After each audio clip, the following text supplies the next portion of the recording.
আসসালামু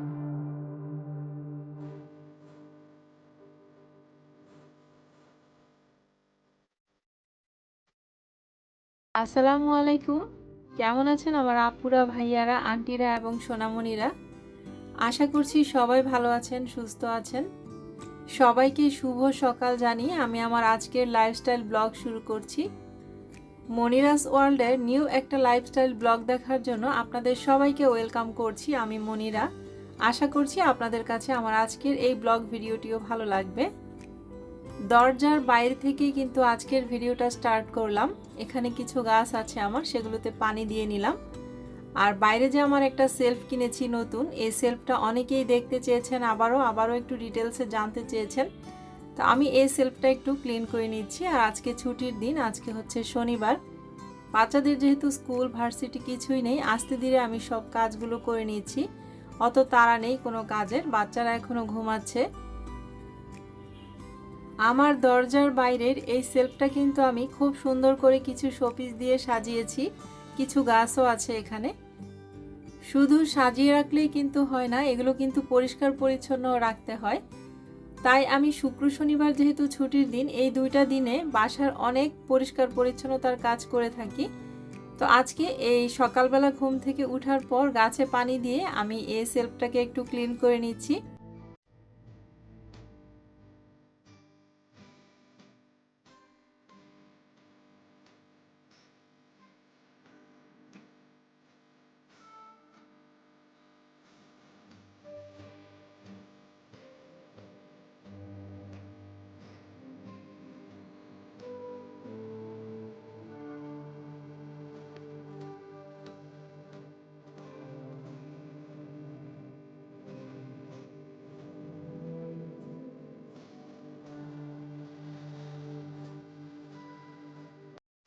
পুরা সেলফটা ক্লিন করা হয়ে গেছে। তানিয়া আক্তার আপু সহ আরও অনেক আপুরাই সেলফটা একটু ভালো করে আবারও দেখতে চেয়েছিলেন। তো সেই আপুদের জন্য আমি আজকে আবারও একটু দূর থেকে দেখিয়ে দিব। আর অনেক আপুরাই এটার প্রাইসটাও একটু জানতে চেয়েছিলেন। এটার প্রাইসটা পড়েছে ৮,০০০ টাকা। এই সেলফটা কিন্তু শু র্যাক না, এটা আমি আসলে কিনেছি শোপিস রাখার জন্য। কিন্তু নিচের 4টা সেলফের মধ্যে আমি এখন আমার বাবুর স্কুলের ক্যাটসগুলো রাখছি।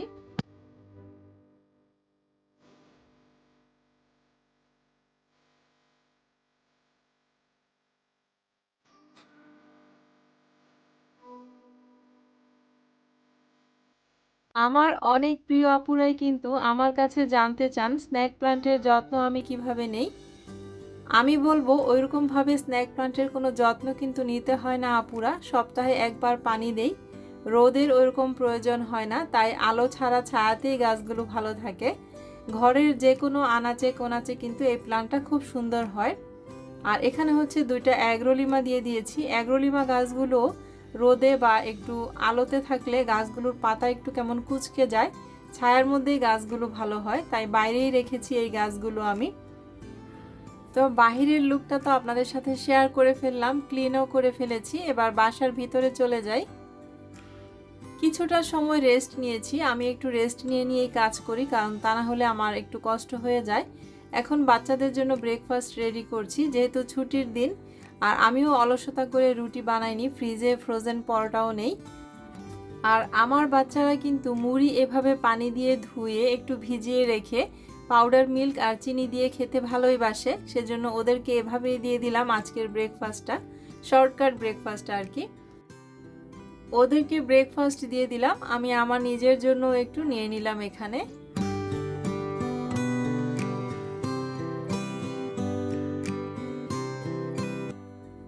ব্রেকফাস্ট শেষ করার পর আবারও লেগে গেলাম সংসারের কাজে। এবার হচ্ছে ঘর গোছানোর কাজ। ঘর গোছানোটা কিন্তু আমার খুব শখের একটা কাজ। খুব ছোটবেলা থেকেই কিন্তু আমি ঘর গোছানো, কাপড় চোপড় গোছানো এই কাজটা খুব পছন্দ করি করতে। তো বাবুর রুমটা গুছিয়ে নিয়েছি। বাবুর সাইড টেবিলটা আজকে একটু অন্যভাবে গুছিয়ে দিলাম। আড়ং থেকে আনা 2টা শোপিস দিয়ে দিলাম। আমার বাবু এগুলো নিজেই পছন্দ করে এনেছে। আর এখন আমি আপনাদের সাথে শেয়ার করছি আমার 10 বছরের ছোট্ট ছেলেটা মাশাআল্লাহ খুব সুন্দর করে ওর টেবিলটা কিন্তু ক্লিন করে নিয়েছে আজকে ছুটির দিন বলে।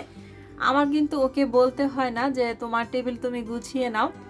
এতটুকু বাচ্চারা কিন্তু বই টই পড়ে এলোমেলো করে রাখে আমার জানা মতে। আমার বাচ্চাটা কিন্তু মাশাল্লাহ খুব গোছানো হয়েছে। নিজের টেবিলটা নিজে আজকে ছুটির দিন বলে খুব সুন্দর করে গুছিয়ে নিয়েছে। আর সে একটু আমার মতোই হয়েছে, মাঝে মাঝে একটু চেঞ্জ করে এদিকেরটা ওইদিকে নেয়। এভাবে করে গুছিয়ে রাখতে সে ভালোবাসে। তো সে গুছিয়ে নেওয়ার পর এখন আমি একটু মুছে দিচ্ছি ফার্নিচারগুলো ভালো করে। সে মুছেছে, কিন্তু তারপরও আমি আবার একটু মুছছি আর কি। সে তার ঘরটা কিন্তু খুব টিপটপ রাখতে পছন্দ করে, এমনকি আলমারির ভিতরটাও যদি এলোমেলো হয়ে থাকে সে খুব বিরক্ত ভাব প্রকাশ করে আমার সাথে, সে নিজেই গুছিয়ে নিতে চায়। তো আজকে আমি ওর আলমারির ভিতরটা একটু গুছিয়ে দিলাম। আর আলমারিটা গুছিয়ে নেওয়ার পর এখন আমি কিছু ন্যাপথলিন দিয়ে রাখছি কাপড়ের ভিতরে। ন্যাপথলিন ইউজ করলে কিন্তু পোকামাকড়ের হাত থেকে কাপড়গুলো ভালো থাকে, সেই চিন্তা করে ন্যাপথলিনটা দিয়ে দিচ্ছি। ন্যাপথলিনটা দিতে দিতে আমার প্রিয় ভাইয়া আপুদেরকে ছোট্ট একটা বিষয় মনে করিয়ে দিচ্ছি। যদি কেউ আমার এই ভিডিওতে একটা লাইক দিতে ভুলে গিয়ে থাকেন তাহলে প্লিজ ছোট্ট একটা লাইক দিয়ে ভিডিওটি কন্টিনিউ করবেন। আপনাদের একটা লাইকই কিন্তু অসংখ্য ভাইয়া আপুর কাছে পৌঁছে দিবে আমার এই ভিডিওটি।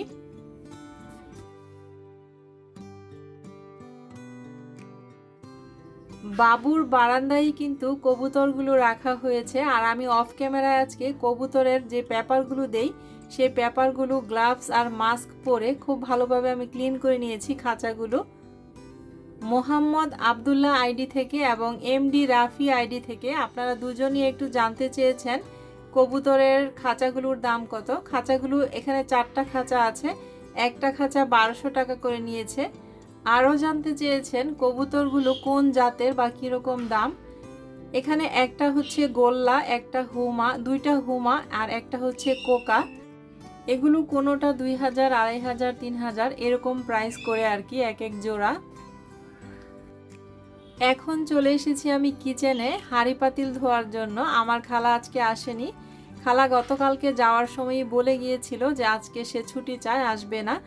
তো খুব একটা হাঁড়ি পাতিল জমায়নি, তো কালকে রাত থেকে যে কয়েকটা প্লেট বাটি হয়েছে ব্রেকফাস্টের পর কিছু হয়েছে, তো সেগুলোই আর কি একটু ওয়াশ করে নিচ্ছি।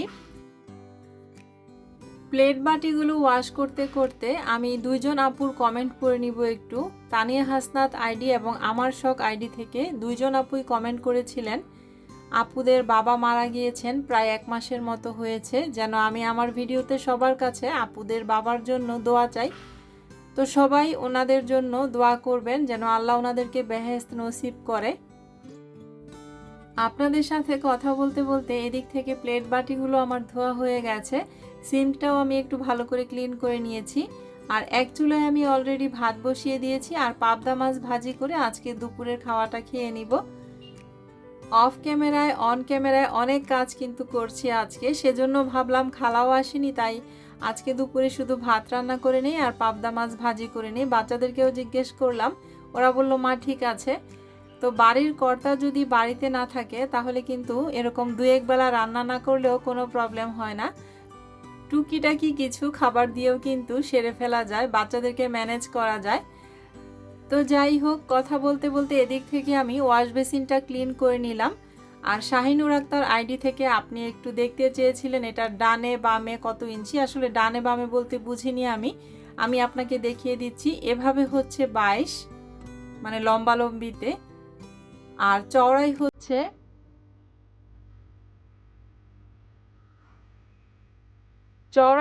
16। তো আমি আশা করি আপনি আপনার কমেন্টের উত্তরটা পেয়ে গেছেন, আর আমারও একটা কাজ হয়ে গেছে, আমি ওয়াশ বেসিনটা খুব ভালোভাবে ক্লিন করে নিয়েছি। এখন হচ্ছে অনেকটা সময় পর দুপুরে গোসল, খাওয়া দাওয়া, নামাজ সব কিছু শেষ করে কিন্তু কিছুটা সময় রেস্ট নিয়েছি। এখন বাচ্চাদের জন্য পিৎজা তৈরি করব, পিৎজার ডোটা রেডি করে নিয়েছি। এখানে আমি 2 কাপ পরিমাণ ময়দা নিয়ে নিলাম, 1 টেবিল চামচ পরিমাণ চিনি দিয়ে দিলাম 2 কাপ ময়দার জন্য, 1 টেবিল চামচ পরিমাণ পাউডার মিল্ক অ্যাড করলাম। 2 কাপ ময়দার জন্য 1 চা চামচ পরিমাণ ইস্ট অ্যাড করে দিচ্ছি। 2 কাপ ময়দার জন্য কিন্তু 1 চা চামচই যথেষ্ট। হাফ চা চামচ পরিমাণ লবণ দিয়ে দিচ্ছি। 2 টেবিল চামচ পরিমাণ রান্নার রেগুলার তেল দিয়ে দিচ্ছি।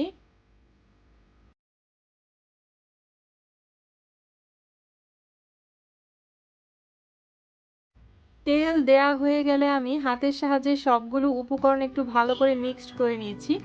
এরপর আমি হালকা কুসুম গরম পানি দিয়ে ডোটা রেডি করব। হাতে গরম সহ্য করা যায় এরকম আর কি কুসুম গরম পানি দিয়ে অল্প অল্প করে পানি মিশিয়ে আমি ডোটা রেডি করে নিচ্ছি। ভালোভাবে মথে নিয়ে আমি ডোটাকে রেডি করে নিয়েছি। সবশেষে অল্প পরিমাণ তেল দিয়ে দিচ্ছি যেন উপর থেকে ডোটা ড্রাই না হয়ে যায়, সেজন্য একটু তেল দিয়ে এভাবে রেখে দিব এখন 1 থেকে 1.5 ঘন্টার জন্য। প্লাস্টিকের র্যাপিং পেপার নিয়ে নিলাম। র্যাপিং পেপার দিয়ে আমি গামলার যে মুখটা আছে এটাকে আটকে দিচ্ছি। এভাবে আটকে দিয়ে এটাকে রেখে দিব আমি যে কোনো একটা গরম জায়গায় 1 থেকে 1.5 ঘন্টার জন্য। তো এই তো আমার কিন্তু ডোটা রেডি করে ফেলেছি। এখন আমি এটাকে রেখে দিচ্ছি। চুলার উপরে যে ক্যাবিনেটটা আছে এটার ভিতরটা একটু গরম, তো এখানে রেখে দিলাম। আর এদিক থেকে আমি চিকেন বল আর হচ্ছে নাগেটস এগুলো একটু ভেজে নিচ্ছি আর টোনা ফিশ নামিয়ে নিলাম। আজকে আমি পিৎজাটা এগুলো দিয়েই তৈরি করব, কারণ ব্রয়লার চিকেন নেই ঘরে। আর এখন আমি পিৎজার জন্য সসটা রেডি করে নিচ্ছি। এখানে নিয়েছি আমি পিৎজা সস, 2 টেবিল চামচ পরিমাণ পিৎজা সস নিয়ে নিচ্ছি একটা বাটিতে। এখন দিয়ে দিচ্ছি 2 টেবিল চামচ পরিমাণ হট টমেটো সস। আপনারা অনেকেই জানতে চান আমি কোন কোম্পানির সসটা ইউজ করি, তো আমি দেখিয়ে দিচ্ছি। এই তো এটা হচ্ছে প্রাণের হট টমেটো সস। এখন দিয়ে দিচ্ছি আমি হাফ চা চামচ পরিমাণ চিলি ফ্লেক্স। এরপর আমি 2 প্যাকেট অরিগ্যানো দিয়ে দিচ্ছি।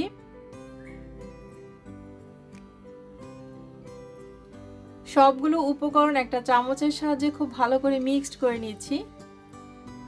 এভাবে মিক্সড করে পিৎজাটাতে যদি ইউজ করা যায় খুব টেস্ট হয় কিন্তু পিৎজাটা। আর এদিক থেকে আমার ডোটা কিন্তু ফুলে ডাবল হয়ে গিয়েছিল। আমি ডোটাকে আবারও একটু হাতের সাহায্যে ভালো করে একটু মথে নিচ্ছি। খুব সফট এবং স্মুথ একটা ডো তৈরি করা হয়ে গেছে। এখানে আমি যেই প্যানটাতে পিৎজা রেডি করব সেই প্যানটা নিয়ে অল্প পরিমাণ রেগুলার তেল দিয়ে দিলাম আর একটা ব্রাশের সাহায্যে খুব ভালো করে ব্রাশ করে নিচ্ছি। আর এই তো ডোটাকে নিয়ে হাতের সাহায্যে এভাবে আমি এরকম করে পুরো প্যানটার মধ্যে সেট করে দিলাম। চাইলে এটা বেলুন দিয়ে বেলেও নেওয়া যাবে, আমি এভাবেই করতে ভালো লাগে আমার কাছে। তো এখন একটা কাঁটা চামচ দিয়ে এভাবে করে দিচ্ছি, এতে করে বাষ্পটা থাকলে বের হয়ে যাবে আর কি। আর এখন ঢাকনা দিয়ে ঢেকে 10 মিনিটের জন্য আবারও রেখে দিচ্ছি। ফিরে এলাম 10 মিনিট পর। এখন যে সসটা আমি প্রথমেই রেডি করে রেখেছিলাম একটা চামচের সাহায্যে সবটুকু এভাবে খুব ভালো করে লাগিয়ে দিচ্ছি।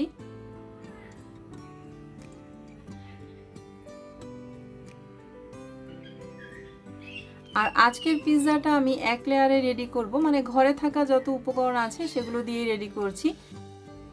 আর এখন দিয়ে দিচ্ছি আমি 2 কৌটা টোনা ফিশ। আজকের পিৎজাটা কিন্তু টোনা ফিশ দিয়ে রেডি করছি। এরপর আমি যে নাগেটস আর চিকেন বলগুলো ভেজে নিয়েছি সেগুলো স্লাইস করে কেটে সেগুলো একটু এভাবে দিয়ে দিচ্ছি। এখন দিয়ে দিচ্ছি আমি কিছু পেঁয়াজ রিং করে কেটে নেয়া। এখন দিয়ে দিচ্ছি আমি চিজ স্লাইস করে। আর আজকে ডিপ থেকে চিজটা নামাতে একটু দেরি হয়ে গেছে, ভুলে গিয়েছিলাম, তাই একটু প্রবলেমই হচ্ছে দিতে। তো যাই হোক ব্যাপার না, আস্তে আস্তে করে দিয়ে নেই। তো এই তো চিজটা দিয়ে দিলাম। আজকে কিন্তু আমি 1 লেয়ারে তৈরি করছি, ডাবল লেয়ারে তৈরি করলে পিৎজাটা আরও বেশি মজা লাগে। তো সবশেষে দিয়ে দিলাম অরিগ্যানো, যে জিনিসটা আমি সবসময় ভুলে যাই দেওয়ার জন্য। তো আজকে মনে করে দিচ্ছিল আমার ছেলে যে মা তুমি কিন্তু ভুলে যাও সবসময় এটা দিতে। তো যাই হোক এখন চুলায় বসিয়ে দিচ্ছি পিৎজাটা আল্লাহর নাম নিয়ে। প্রথমে 5 মিনিটের মতো একটু হাই হিটেই রাখবো। আর যে ছিদ্রটা আছে ঢাকনায় সেটা এরকম টিস্যু দিয়ে আমি বন্ধ করে দিচ্ছি। 5 মিনিট পর চুলার হিটটা আমি লো মিডিয়াম হিটে করে রেখে দিব যতক্ষণ পর্যন্ত না চিজটা খুব ভালোভাবে গলে যাবে। 10 মিনিট পর ঢাকনাটা তুলে একটু চেক করে নিচ্ছি। চিজটা কিন্তু খুব ভালোভাবে গলে গিয়েছে, আপনারা নিশ্চয়ই ভিডিওতে দেখতেই পাচ্ছেন। আর পিৎজাটা কিন্তু আমার ডান। তারপরেও আমি একটু সবকিছু চেক করে নামিয়ে নিব। আর আজকের পিৎজায় কিন্তু আমি কোনো রকমের ক্যাপসিকাম ইউজ করিনি, যার কারণে দেখতে একটু এরকম লাগছে। ক্যাপসিকাম দিলে, কালারফুল ক্যাপসিকাম ইউজ করলে পিৎজার সৌন্দর্যটা দ্বিগুণ হয়ে যায়। কিন্তু আমার বাচ্চাদের ক্যাপসিকামে অ্যালার্জি, সেজন্য আমি ক্যাপসিকামটা ইচ্ছা করে অ্যাভয়েড করে গেছি। এই তো লিভিং রুমে নিয়ে এলাম পিৎজাটা, এখন কেটে দিব। এভাবেই কিন্তু আমরা বাসায় খুব সহজে পিৎজা তৈরি করে ফেলতে পারি। আমার বাচ্চারা আজকে বায়না করেছিল, মা পিৎজা হাট থেকে পিৎজা অর্ডার করো। আমি কিন্তু তা না করে টাকা বাঁচিয়ে সংসারের খরচটা কমিয়ে দিলাম। আমাদের গৃহিণীদের কিন্তু এভাবেই বুদ্ধি করে চলে সংসারটা চালাতে হয়। তো যাই হোক, মাশাল্লাহ পিৎজাটা কিন্তু দেখতে খুব লোভনীয় হয়েছে। পিৎজা কাটার দিয়ে এখন পিৎজাটা কেটে নিচ্ছি। আর আপনাদের কাছে আমার পিৎজার রেসিপিটা কেমন লেগেছে অবশ্যই কিন্তু কমেন্ট সেকশনে কমেন্ট করবেন। আমি আপনাদের কমেন্টের অপেক্ষায় থাকব। আপনাদের একটা সুন্দর কমেন্ট, একটা সুন্দর মতামত কিন্তু আমাকে পরবর্তী কন্টেন্টটা তৈরি করার জন্য অনেক বেশি অনুপ্রাণিত করে। পিৎজা কিন্তু অলরেডি কাটা হয়ে গেছে, আমরা এখন সবাই মিলে পিৎজাটা খেয়ে নেই। আর এদিক থেকে আমি আপনাদেরকে প্রতিদিনের মতো একটা ছোট্ট রিকোয়েস্ট করে নিচ্ছি আবারও, আমার চ্যানেলে যারা আজকেই নতুন এসেছেন বা আমার এই ব্লগ ভিডিওগুলি যারা প্রথম দেখছেন, আপনাদের কাছে যদি আমার এই ভিডিওগুলো ভালো লাগে তাহলে প্লিজ আমার চ্যানেলটার পাশে থেকে আমার চ্যানেলটিকে সাবস্ক্রাইব করে দেবেন। পিৎজা খাওয়া শেষ করে আরও কিছু আপুর রিকোয়েস্ট রাখার জন্য চলে এলাম আমি আমার বেডরুমে। লিমন আইডি থেকে আপনি দেখতে চেয়েছিলেন আমার বেডরুমের সিলিংটা একটু ভালো করে, আমি আপনার জন্য সিলিংটা দেখিয়ে নিচ্ছি। আশা করছি আপনি দেখেই বুঝে নেবেন। আমি কিন্তু আপনাদের কমেন্টের উত্তর দেওয়ার চেষ্টা করি, আমার চোখে পড়লে কমেন্টের উত্তর দেইনি এরকম খুব কমই হয়েছে, যেগুলো দেয়া যায় আর কি, যেই কমেন্টগুলোর উত্তর দেয়া যায়। আর আপনাদের রিকোয়েস্ট রাখারও চেষ্টা করি আমি মোটামুটি। একটা ভিডিওতে না পারলেও আমি পরের ভিডিওতেও কিন্তু আপনাদের রিকোয়েস্টগুলো রাখি। কিন্তু আমার কাছে কেন জানি এখন মনে হচ্ছে সবার সব প্রশ্নের উত্তর দিয়ে আমি নিজেকে সস্তা করে ফেলছি না তো। গতকালকে একজন একটা কমেন্টকে কপি পেস্ট করে 10 থেকে 12টা ভিডিওতে গিয়ে সেম কমেন্টটাই সে বারবার করছিল। কমেন্টটা হচ্ছে আপনার কিচেন ক্যাবিনেটগুলো কি দিয়ে বানানো হয়েছে।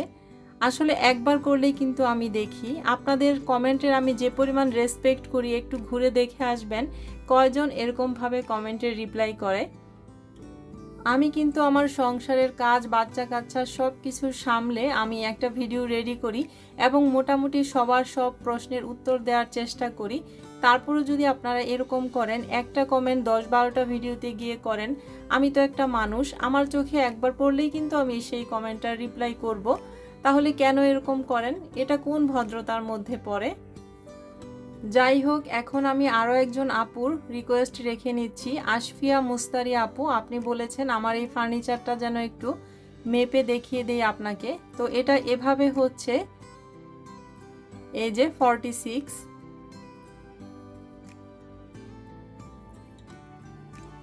আর নিচ থেকে মানে হাইটটা হচ্ছে, হাইটটাও আপনাকে একটু দেখিয়ে দিচ্ছি, আপনি দেখতে চেয়েছেন। হাইটটা হচ্ছে 32, আর ভিতরটাও একটু খুলে দেখাতে বলেছেন, আমি আপনার জন্য ভিতরটাও একটু খুলে দেখিয়ে দিচ্ছি। আমি চাই আমার এই ভিডিওগুলো দেখার পর আমার আপুদের, ভাইয়াদের সবার যেন একটু হলেও উপকারে আসে, কারো ক্ষতি হোক এরকমটা কিন্তু আমি কখনোই চাই না। কিছু কিছু কমেন্ট এমন অবান্তর কিছু কমেন্ট আসে যেগুলো আসলে কি বলবো। তো আপনাদেরকে বলছি, যারা এরকম কমেন্ট করেন কোনো প্রয়োজন ছাড়া আমাকে প্যারা দেওয়ার জন্য প্লিজ এই সমস্ত কমেন্ট করা থেকে বিরত থাকবেন। আমি কিন্তু যথেষ্ট রেসপেক্ট করি আপনাদের কমেন্টকে এবং প্রত্যেকটা প্রশ্নের উত্তর দেওয়ার চেষ্টা করি। তো মুস্তারি আপু, আপনার জন্য আমি ভিতরটাও একটু খুলে দেখাচ্ছি, আশা করছি আপনি দেখে বুঝে নেবেন। এটা যে যেখানে ইউজ করে, অনেকে ডাইনিংয়ে ইউজ করে, অনেকে বাইরে জুতা রাখার জন্য ইউজ করে। তো আমি আমার বেডরুমে এখানে আর কি আমার এই ব্যাগ, পার্স এগুলো রাখার জন্য ইউজ করছি। কথা বলতে বলতে ভিডিওর শেষ পর্যায়ে চলে এসেছি। আজকের ভিডিওতে যদি কোনো ভুল ত্রুটি করে থাকি সবাই প্লিজ ক্ষমা সুন্দর দৃষ্টিতে দেখবেন। মনিরাস ওয়ার্ল্ডের নেক্সট একটা ব্লগে দেখা হচ্ছে। আজকের মতো বিদায়, আল্লাহ হাফেজ।